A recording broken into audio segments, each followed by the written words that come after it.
Hello, literature connoisseurs. Let's begin chapter 16 of Nicolae.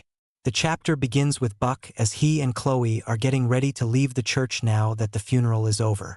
Verna runs up and scares him as she reveals that she knows about Cyan being at the church and about Buck being wanted because his ID was found on one of Cyan's followers. She then tells him that she is planning to reveal everything she learned because she's afraid of being implicated if they get caught. They go back and forth, and Verna tries to blackmail Buck into getting an interview with Cyan. For once, the authors do a good job here because previously it was said that Verna trusted them and would not reveal their secrets. We now learn that, after watching that sham of a funeral, she changed her mind. They agree to discuss matters after a viewing of worthless Bruce's body. Didn't they just have the funeral? What did we just experience in the last chapter?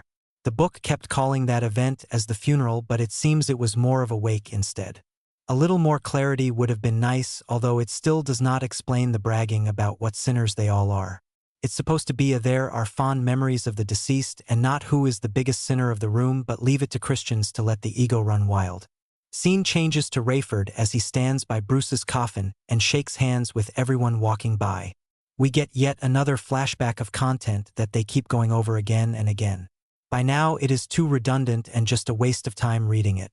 While a person may keep reliving past events and memories, in a novel this kind of thing tends to bore the reader and make them stop reading. Skipping ahead, the scene changes to Buck as he gets the delivery of the new computers he ordered. Verna calls frantically that Buck's old boss Steve was calling for him. Not sure why she gets bent out of shape every time someone calls for Buck. Are the authors just trying to make women look weak by making them overly hysterical?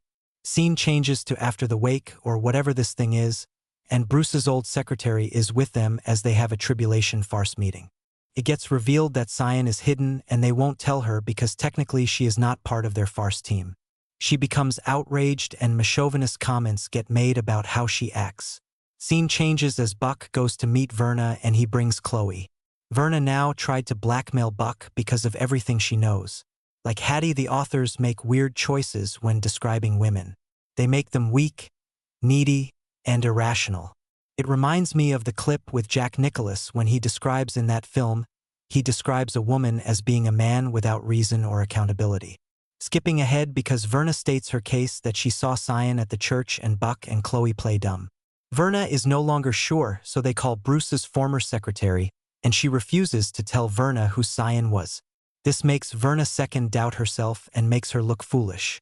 Basically, they are lying by not exactly lying straight out.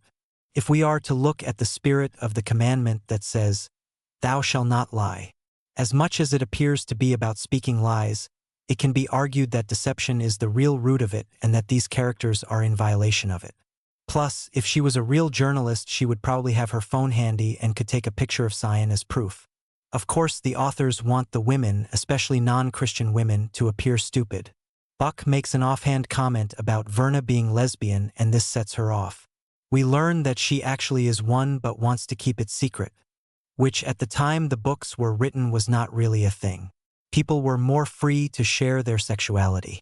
There were some that were afraid to come out of the proverbial closet because of social pressures. However, in the case of these books, this tends to be more of a bigoted response because their religion supposedly teaches homosexuality is a sin. Though there is still much debate on translation and context, the general idea is homosexuality is banned by their imaginary friend. Odd that they feel it's perfectly okay for a person to believe in an imaginary being that tells them they are worthless and deserving of death.